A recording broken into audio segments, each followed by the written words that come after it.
Today's AskReddit post: what's a dark secret questionable practice in your profession which we regular folks would know nothing about? Oh boy, this is gonna be a good one. Let's get started. You know the people who write instruction manuals or user guides in things you buy? Half the time, they've never even seen or touched the product. Some dude just sends us pictures, a rough description of how it's supposed to work, and that's it. ETA. While this took off to all the IT dudes of Reddit, I actually browse the brand specific subreddits to figure out what to add to my user guides because that's how little info my company provides me. Thanks for making my life easier. Instruction manual writer here. Although for software, you know how there are always frequently asked questions? I have no idea what's frequently asked. I make all of them up. I hate you for it, but I would do the exact same thing. Joke's on them. Nobody's read a manual in over 20 years. I read every manual, including when I buy a new scale.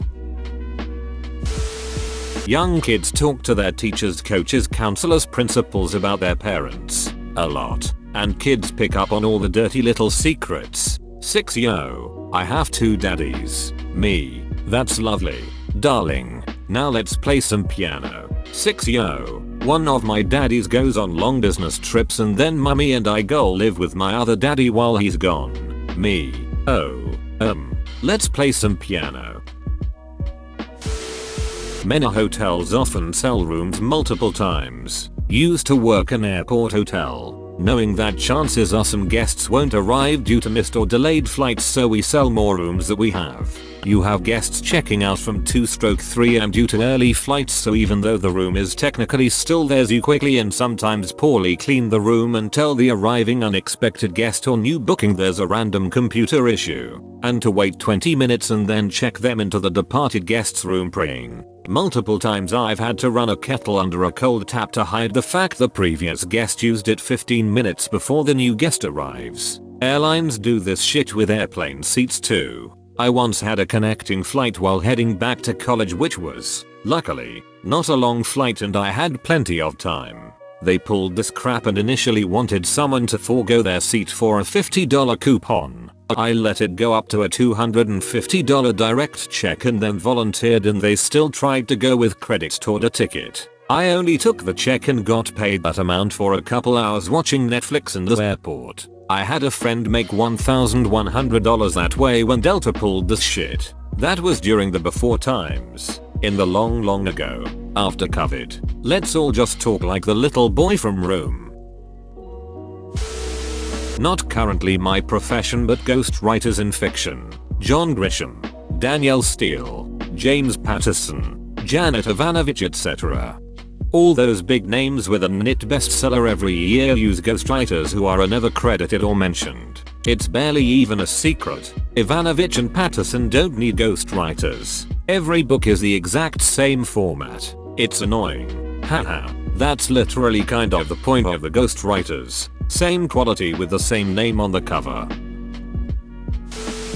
Many bills are literally written by lobbyists or special interest organizations. I have seen my boss give bill language to a state legislator and then found the same language in print a few days later several times. The bill may change in committee, but usually not drastically against the original intent.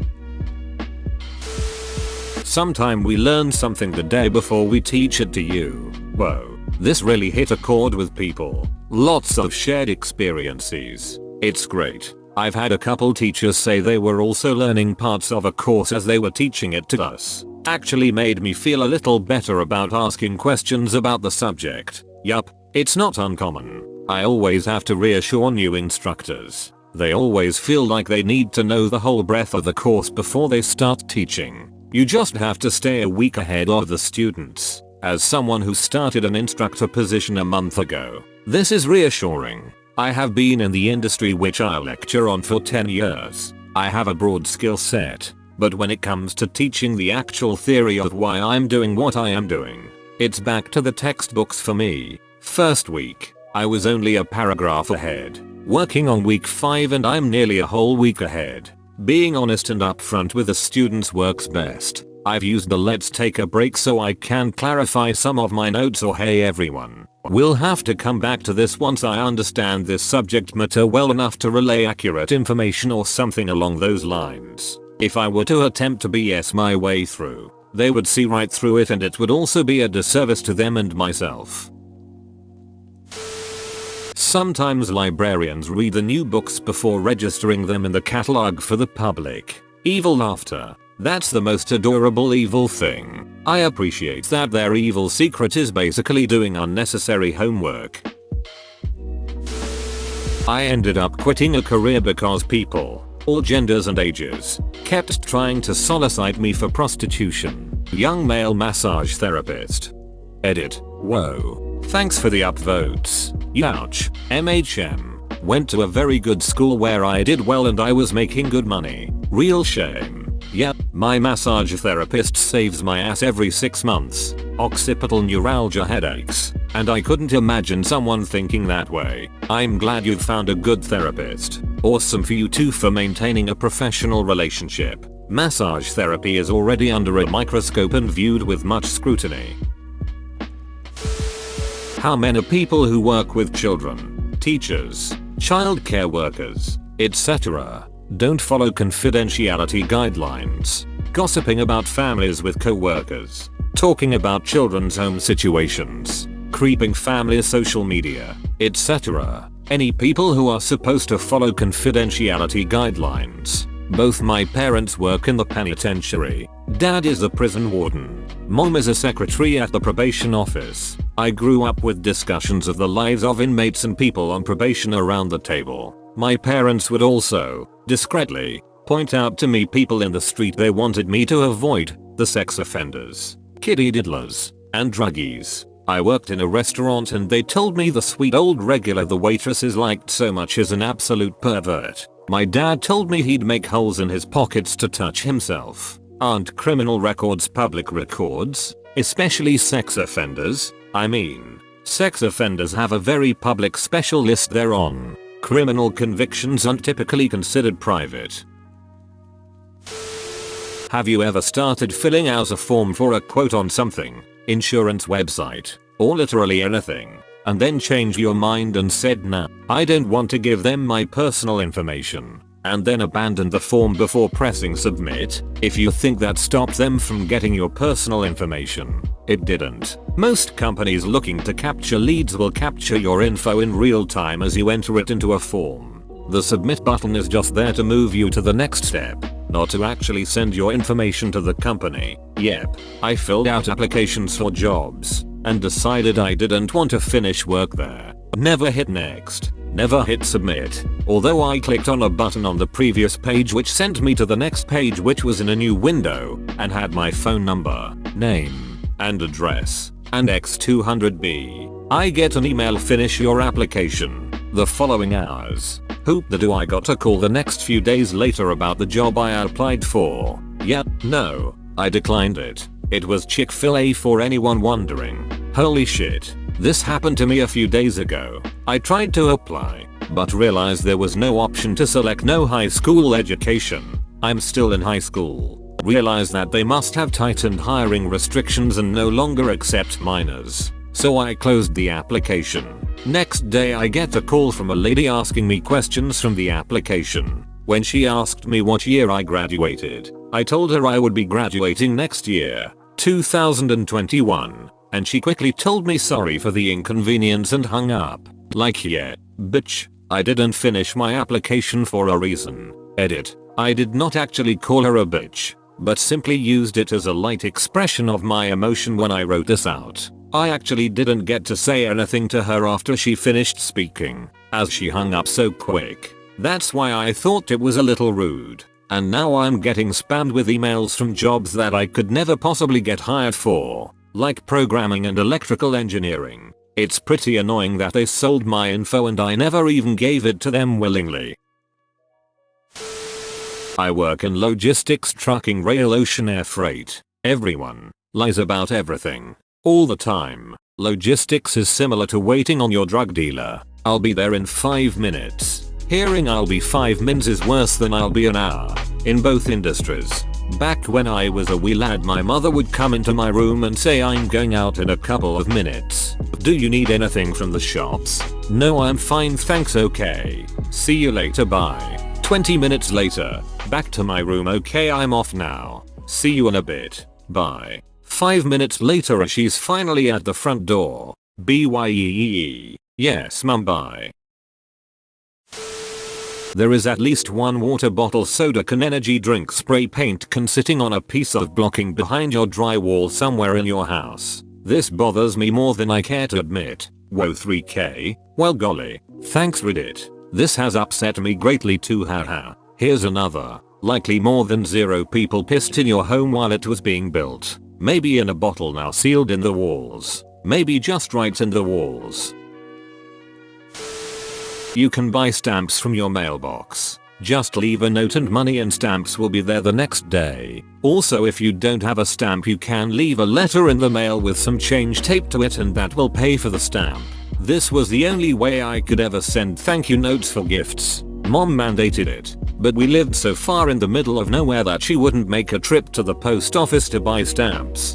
Damned if you do, damned if you don't. So our letter carrier got a bunch of pennies from me as a kid.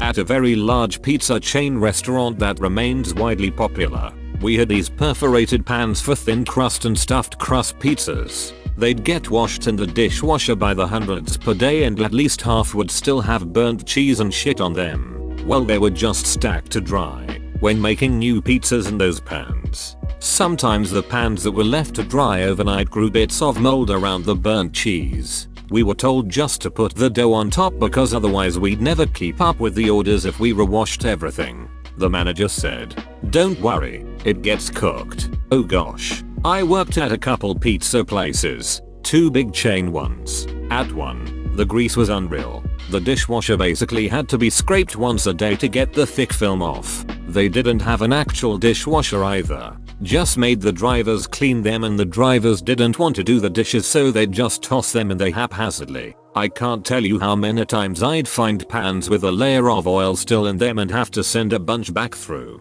My husband worked there for a short period long after I quit. He said he caught one of the managers dipping plates in the sanitizing water and just sending them back out. Disgusting. The second big chain was all hand washed and done properly, but I think there was more specific store based than anything. I'm hearing the red hat chain and the blue and red dotted box chain. Got one of them.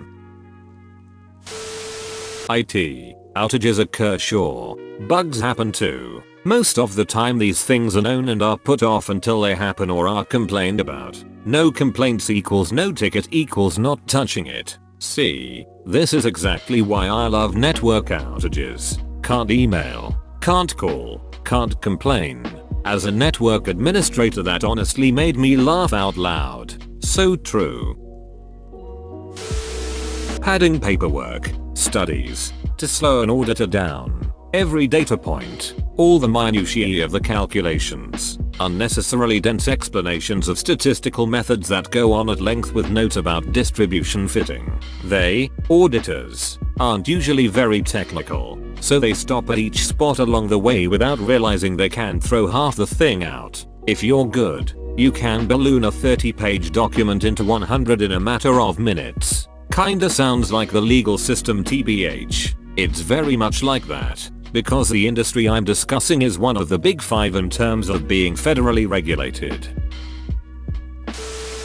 A lot of the time the engineer you talk to about your project and decide to trust with it delegates it to cheaper contractors as soon as you sign the paperwork. Their job is new business. If not that, then we will get the cheapest and least experienced person in our team to do as much of the work as possible. Can attest. Was an intern at a massive consulting firm for 3 years in college. When I gave them notice that I wasn't accepting their offer for full-time work after graduation and was going elsewhere, I was on a call about 2 weeks before my last day. They didn't know I was on the call, even though I was invited onto said call. And my boss said Mason Derulo is leaving in 2 weeks, so we need to get as much out him as we can in those 2 weeks. About 5 minutes later someone asked when my last day was. They weren't listening earlier clearly. I piped up and said the date I was leaving. The look on their faces on the video call was priceless. I've been gone from there for 2 months now and they're still trying to hire me back.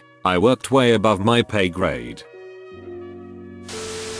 When we take x-rays of your pelvis, we can see your penis. And we can see your labial folds. I was more embarrassed seeing the massive turd I was storing on the x-ray when the cute tech handed over my charts. My aunt works in the medical field. I guarantee knowing someone has to shit is by far the least disgusting thing she had to deal with that day. I'm trying to think of something that could be worse. Help me out a little. Edit. What have I done? Trying to suck the COVID laced snot and sputum out of someone's mouth and ventilator tubing while they lie face down in their own secretions so that you can get ready to change the pad and bedding under them because they have tube feed volcano shat all over themselves. I'm not going to roll you with 3 of my best buds before I clear your airway. I'm a goddamn professional. Just knowing someone has to shit but hasn't yet isn't even on my radar.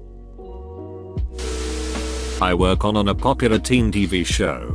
All the lead actors do cocaine regularly and they often come to set high or show up to set late because they chose to party on a Monday night. People always complain that Disney, in example, always hires old as duck people for their roles. I mean, would you hire a teenager for a show that might either have a pilot and 1 season or maybe run for years if it's successful? I mean, would you really? You don't remember when you were a teenager all the stupid shit you did? Now add fame and income. Also, with child actors, they're only allowed to work a certain amount of hours per day, so hiring an adult to play a child allows a crew much more time to shoot with that actor. Teenage actors can also physically change a lot thanks to puberty. The mousy awkward 13-year-old girl who was cast to play the mousy awkward sister can suddenly become a 5 minutes and 10 seconds Denise Richards clone one day and the writers are running around trying to figure out how to make all the supporting cast convince her audience she's but a living gargoyle. A 20-year-old is much less likely to mess up their typecast like that. This was wild on Modern Family, when the nerdy ugly little sister became much more attractive with a better figure than the hot older sister. University professor, we don't actually read your entire answer. Most of us don't. Edit. It depends on a lot of factors and not everyone does it. I remember when I was a little kid I had this teacher who was a hard ass for no reason. At that age I hadn't yet become a brain-dead idiot and was actually pretty smart academically, so I finished the test before everyone else. When I got up to turn it and she skimmed over it and told me it needed more work and to sit back down. I just erased and then rewrote exactly what I had written before so I looked like I made changes and then turned it in several minutes later. I still remember her exact words. Now this is much better. I did the work too fast so obviously I was just being lazy, right? Stupid bitch. Had a teacher send me back to my seat with my finished test because I finished too quickly. Ended up just checking that my answers were bubbled in right. They were. Doodling for a few minutes. Then turning in the test. Got a good grade anyway, but after that point I got into the habit of filling out my bubble sheet after going through the whole test because it makes it look like I'm double checking my answers. Which, you know, doesn't help me or the instructor. But it's a habit now. Services costs are based on how much money you look like you have. I'm a woodworker contractor. I come to your house. You tell me what you want done. My jumping off point is how much the market will bear. If I think you can afford a $4,000 solid oak bookcase, that's what I will quote you. I can make a cheaper version that I make less money on. But why would I do that? It's not that I'm just ripping you off. I'm selling you a better product. But in doing so I make more money. So when getting a quote it can pay to be very direct about what you want to spend or you are going to be sold the most expensive version they think you can afford. Honest question. How likely is it that, if I give a dollar amount for a budget, someone will just quote near that amount, even if it should be a little less? Or, to use your bookcase example, if I say my budget is $3,800, would someone still offer the oak one and take less profit for themselves? Or simply quote the lower quality one at a price closer to $3,800,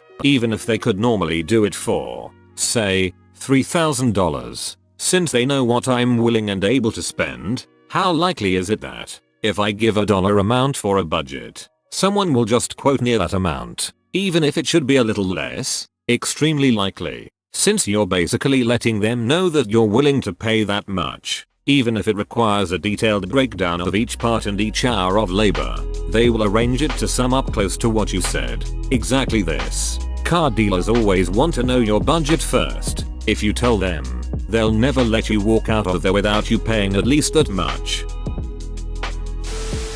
Bro, you actually watched the whole video. I'd give you a high five if I was a human. Make sure to click the like button and subscribe for more great content. See you next time.